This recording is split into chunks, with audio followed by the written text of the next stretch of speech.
are nearing our final sessions together today, and I hope you'll agree. Have you had a good day so far, everybody? Yes? Well, it's such an honor when we get to meet some of the world's leading researchers, some of our political leaders. But what we love is to meet entrepreneurs, to put business leaders in the center of some of our conversations here at the GEC. And that's what we're going to do now.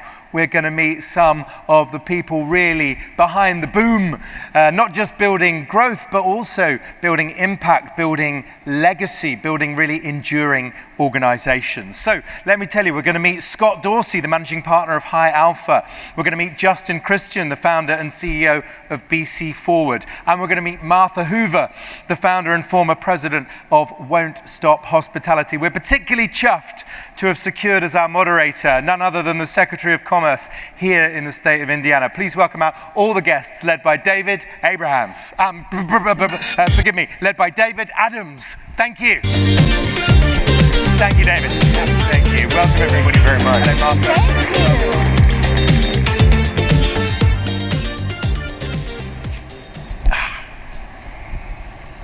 Well, good afternoon to all of you, and I feel very honored to be with my esteemed panelists today because not only are they some of the most successful entrepreneurs here in Indiana, but they also bring a very diverse set of entrepreneurial experiences. We have everything from Scott, who's built a very successful tech business, who's now giving back through High Alpha.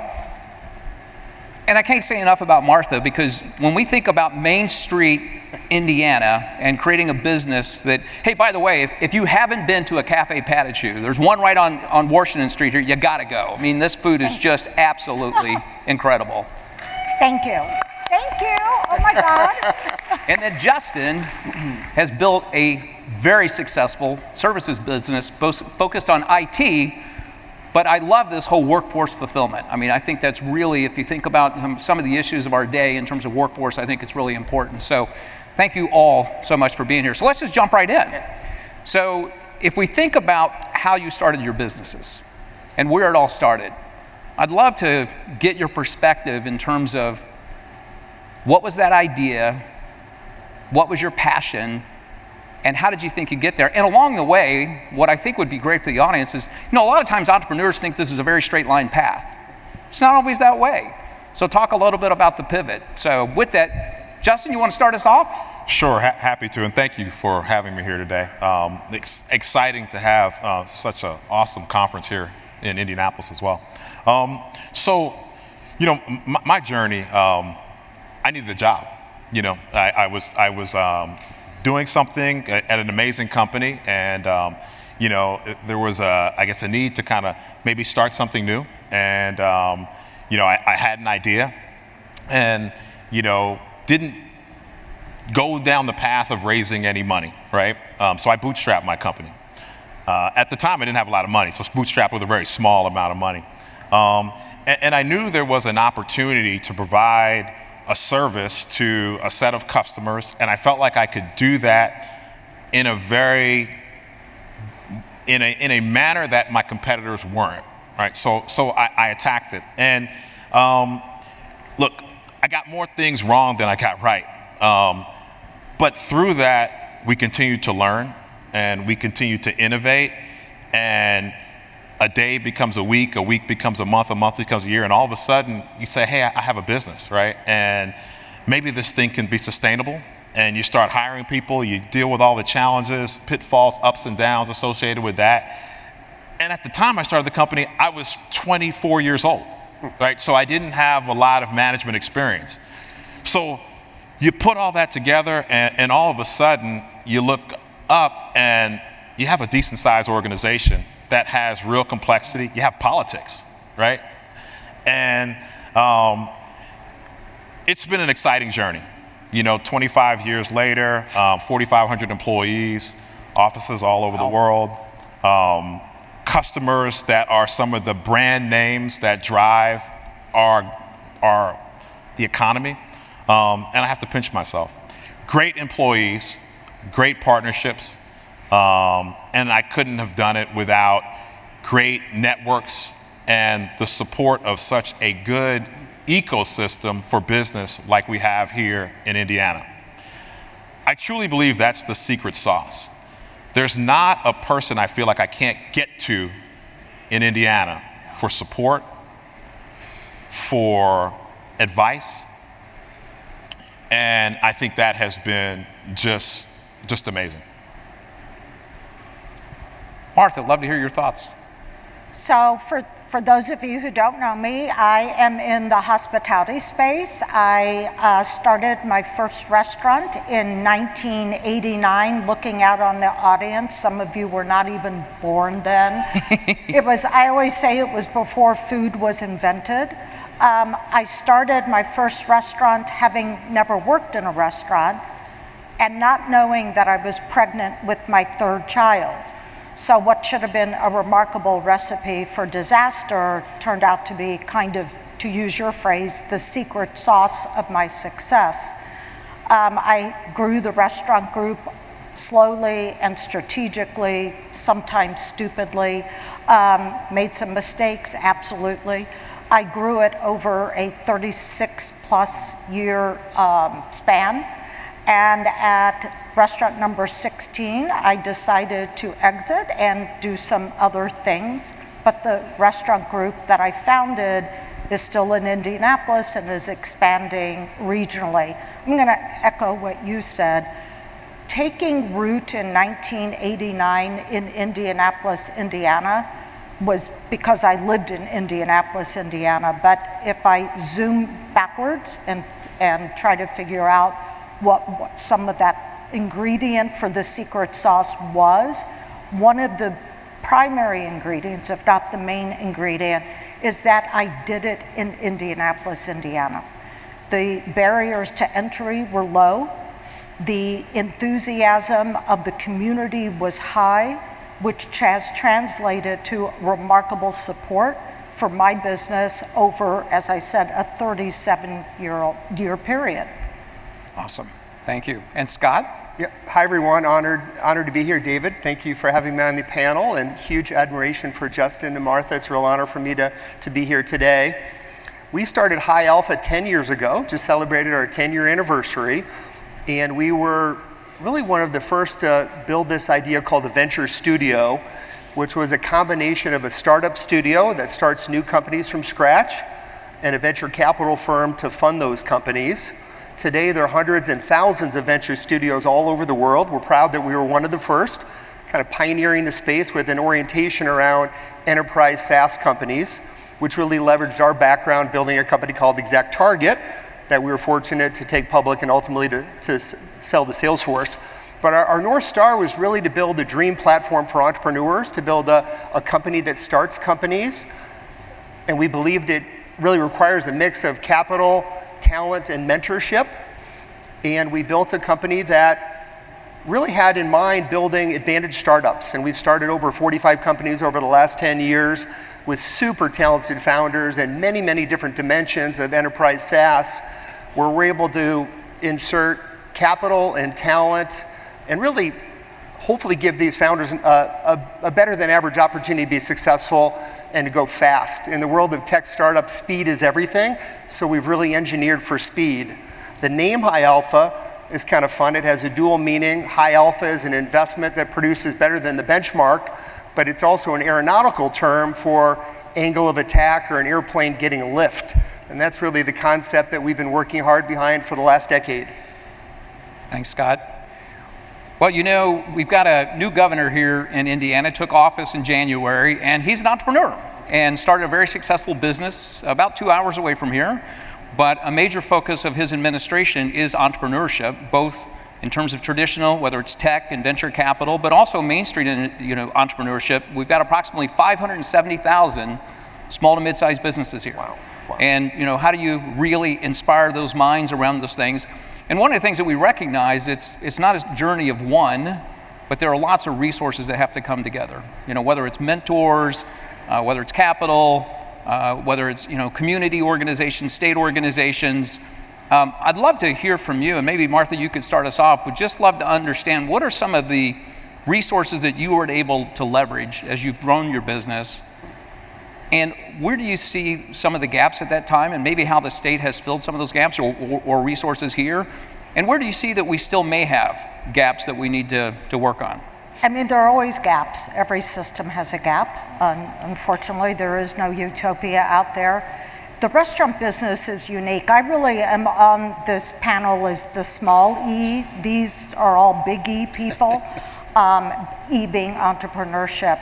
I really represent small business. I represent as Mr. Secretary said, I represent Main and Main.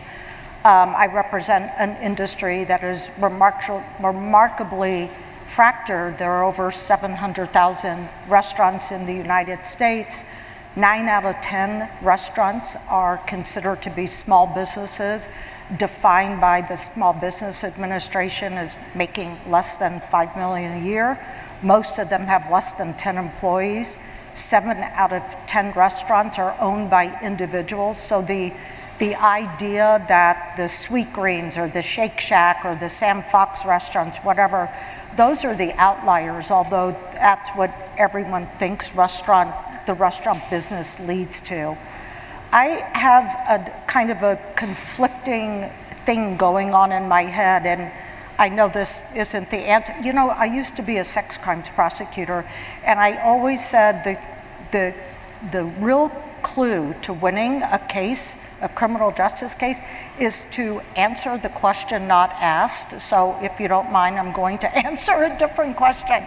But I truly believe that representing small business, it's, you know, the conflict in my brain is the holy grail of entrepreneurship in 2025 is to create a business, build a business, scale a business, and sell a business. And I maintain, even though I'm guilty of selling a business, that not all businesses should be scaled and sold, that there is some value to the small giants that remain and keep their soul. And being in Indiana and knowing what the governor is doing with the Small Business Initiative, I think is remarkably impressive. I believe that he is embracing the small giant mentality, and there is such beauty and value in small business. Main Street USA, it's still the backbone of the United States, it's still the backbone of our economy, and we can all dream big to sell, but there is nothing wrong with just loving your business, having the passion, and keeping it so pure. You're shaking your head, yes, is that a good? I agree, absolutely. Okay. Yeah. Well, jump in, Scott. I'll maybe click back one chapter to our journey building Exact Target. So, very humble beginnings. We started Exact Target in the early 2000s, focused on digital marketing. We're very fortunate to catch the wave of digital, catch the wave of internet marketing, and build a remarkable company, you know, right here in Indianapolis. 3 scrappy first-time founders, very much bootstrapped our company, and over the course of 10 or 11 years, we grew to 2,000 employees with offices all over the world. So it was really a pretty marvelous journey. At the core, it was all about amazing people. It was all about our team, all about culture, all about working hard. I didn't grow up in Indianapolis. I actually grew up in the Chicago area, went to IU Bloomington for my undergraduate studies, and then moved here, go IU, moved here to start Exact Target. And I was blown away by just the support from the community. Every mayor or governor, regardless of political, party, wanted to grow tech companies. And it was a time when it was difficult to raise venture capital and really difficult to scale tech companies. We had an old airport, we had no nonstop flights to any tech hub. We weren't even observing daylight savings times. It was very hard to serve clients throughout the US and internationally. And slowly but surely, we just solved problems. And the tech industry worked with government and with the amazing universities throughout the state and just created an environment that made it very delightful, actually, and very positive to build a company. We received over $50 million in economic development incentives. And I think if you look over the arc of time, I believe Exact Target and now Salesforce still going strong. That was probably a pretty extraordinary investment for the state of Indiana. But that pride that I felt along the way has stuck with me over the years, and it really led me to wanting to found High Alpha with 3 amazing co-founders and continue to find ways to give back to this community. But it was just the feeling, I would describe it often that I felt like our company was kind of up on the shoulders of the business leaders throughout Indianapolis, just kind of cheering us on and encouraging us. And I liked creating jobs. It was exciting to create high-tech, high-paying jobs and see how that can permeate through a community. So that really, for me, was what energized me, David, in such a special way. But it was really the support I felt really from the moment I stepped into Indianapolis, from all the different leaders wanting to really grow tech in a profound way.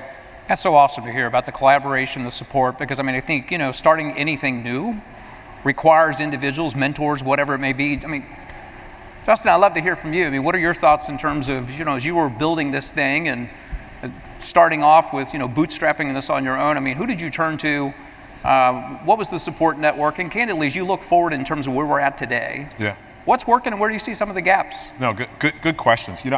I think just touching on how impressive folks like Scott and Martha are, right? And for the folks who aren't from Indiana, I mean, what both of these entrepreneurs have done is truly world class, right? I mean, Scott took a business from scratch, took it public, sold it to Salesforce, right? At a huge exit.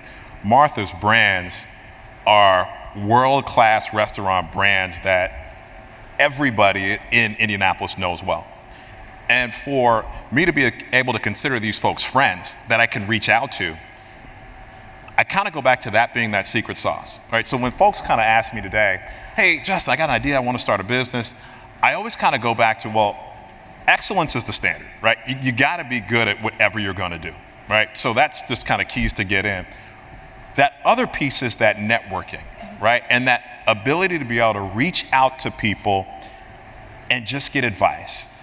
Just be able to ask questions. And that's kind of what we're all doing here, right? I mean, there's obviously a lot of education but it's the ability to kind of create these networks. And I would say there is something about the community here that I would say is unique versus other places I have visited. Now, I know other communities have their special sauce, but I do think here, the fact that I can reach out to such world-class entrepreneurs, such world-class business people, and get a call back and ask challenging questions, and they'll actually take the time to kind of think through things and give me substantive advice, I would say that is unique. One story, when I was first starting my business, there was an entrepreneur, Bill Mays Chemical, iconic black business person, started a company that is just renowned here, chemicals company. And I remember I needed a contract. First deal, I went to Bill. He had his whole executive team, brought him in. I was 20-something at the time, didn't deserve to be in the room. And I swear Bill Mays fell asleep at the table when I was presenting. I went home, told my wife, I screwed that up. Got to put the resume back out. A couple days later, I get a call from his people. They said, Bill loved it. He'd like to move forward. And I swear Bill did not need what he bought from me at the time, but he realized I needed a chance, right? And I think it's stories like that entrepreneurial network, just that desire to give somebody a shot that maybe they don't quite deserve, but you kind of believe in them, that I think makes our community special. This is one of the things I love about the Midwest. I mean, these are 3 of the most successful entrepreneurs. I mean, it's just amazing your journeys and what you've done, but as you're seeing, everybody is so humble in terms of their accomplishments. When you think about the businesses you've built, I'm just going to brag on you a little bit, and I'd love to know now at this point in your careers how you see the ability to give back and support the communities. But, Scott, you built a highly successful $2.5 billion tech business. You could have done anything. I mean, you could have left the state. I know you, Scott. I could have said you retired, but you're not going to retire, right? And so, but the fact that you left Exact Target, and once that was done, created High Alpha as a mechanism, not to be a venture capital business, but something that really can give back. And then Martha, when I look at the great work in terms of what you created with Patachu, and now you've created a community network of actually feeding, individuals that don't have food on the table. I mean, the community foundation in support of that is just incredible. And Justin, I know that you are not only have a extremely, national and global business, but you're finding ways to connect with, college students and early age students and getting connected to opportunities to see what the possibilities are. I'd love to get your perspective, and just anybody jump in, but get your perspective of what is the role of entrepreneurs like yourself in terms of engaging with communities and giving back, and how does that play in terms of not only what you're doing, but how you embody that within your own organizations? I'll go first. We had a really fun evening on Monday night over at High Alpha. We had Brad Feld, who spoke here yesterday, phenomenal author, investor, founder, just wrote a book called Give First. Brad spoke on Monday night and talked about startup communities and entrepreneurial ecosystems, and he really described entrepreneurial ecosystems as government, universities, kind of the full community coming together to support high-tech growth or entrepreneurial growth. But it starts with startup communities that are founder-led. Founders who are down in the trenches building companies, finding ways to help one another, as Justin was referencing, that interconnectivity is so important, and then finding ways to help everyone in the community. And the whole theory behind Give First is giving with no expectation of receiving anything in return. And I think that's just a great philosophy of life. But that's really essential at the startup level, because startups they're so hard. Entrepreneurship is difficult, it's very challenging. You need a tremendous amount of determination, resilience, support from others, good luck. So it takes, I think, an extra level of support to really have a thriving startup ecosystem.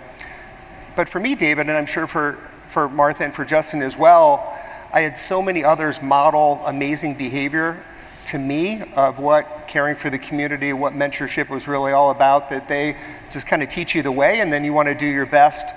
And when we sold to Salesforce, I stayed for a year. I thought, what a shame if I didn't leverage everything I've learned and all the mistakes I've made and the network I've built to really help the next generation of entrepreneurs hopefully build breakout companies. Awesome. Can I go next? Oh, absolutely. Thank you. To piggyback on that, one of our foundational values of the company I created was commitment to the community. And so that actually out of that came the Parachute Foundation. And I will say, as of a month ago, we have served over 1 million meals, which is pretty remarkable. It's incredible. But I had the very fortunate opportunity to hear Tim Cook of Apple speak in a small environment, and I will never forget. It was kind of a real perception shift for me. He said, all companies have values. It's not just the companies that say that they're purpose-driven.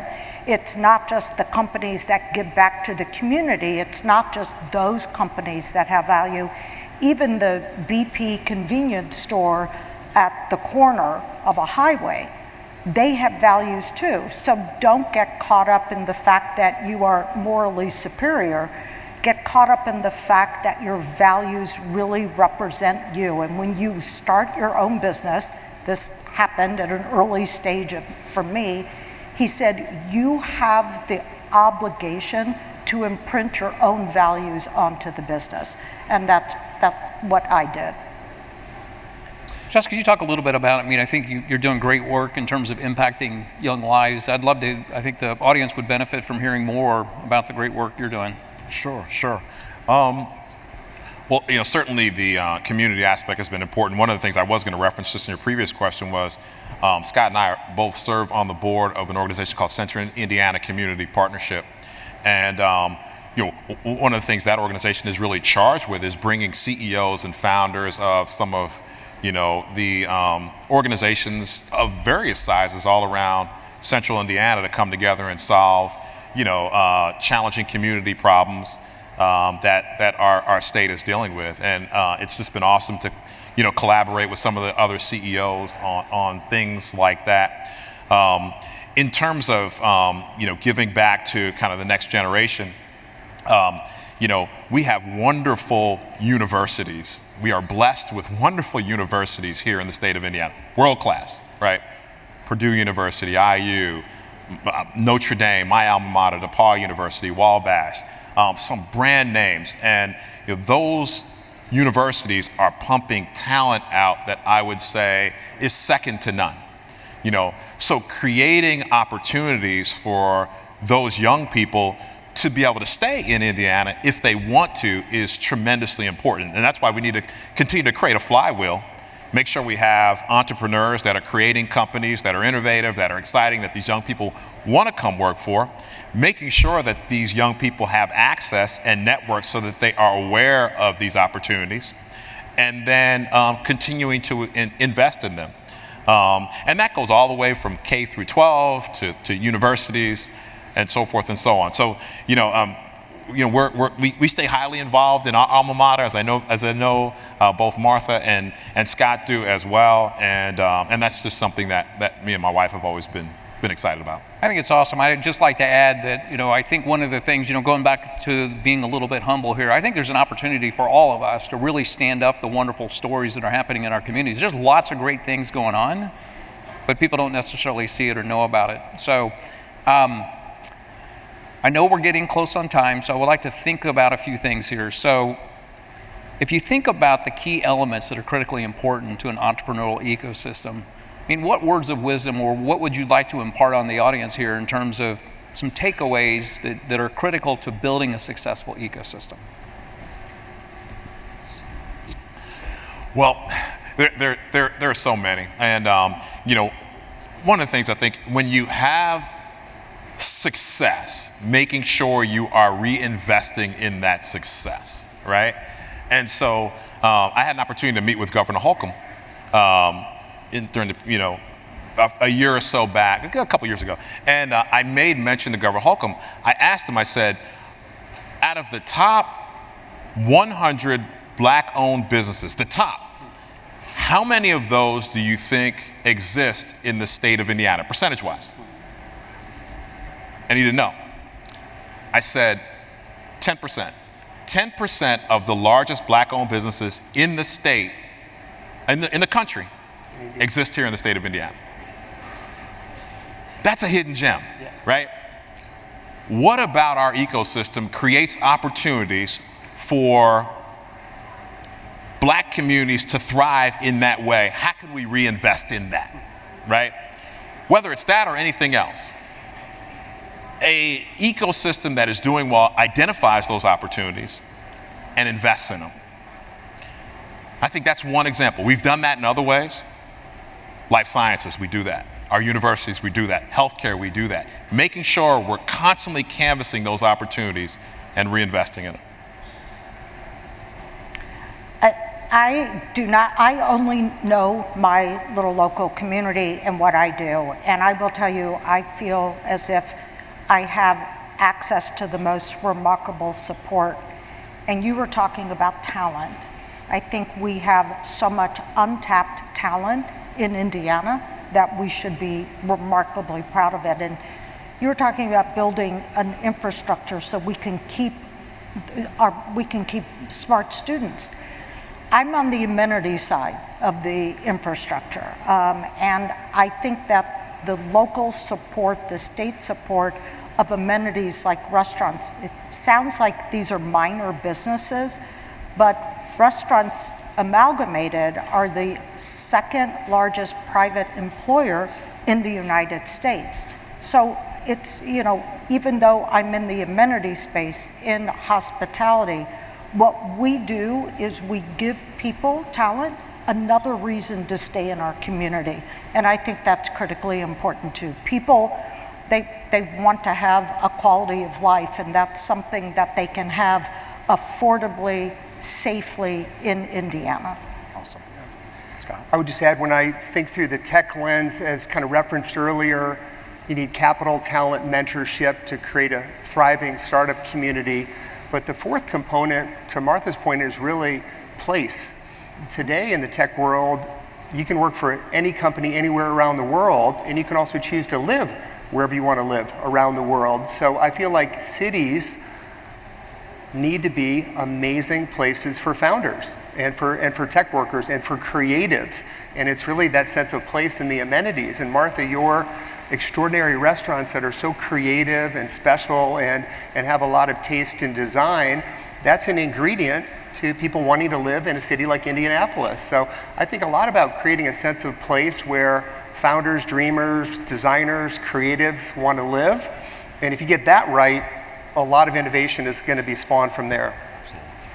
Well, I want to thank each of you. I mean, one, for building the successful businesses you have, but candidly for your continued commitment to this community. I think it's critically important, and I think you are living examples of what's possible, and I think that's really important. So on behalf, it's been an honor for me to be able to moderate this session with you. So let's give them a round of applause. Thank you.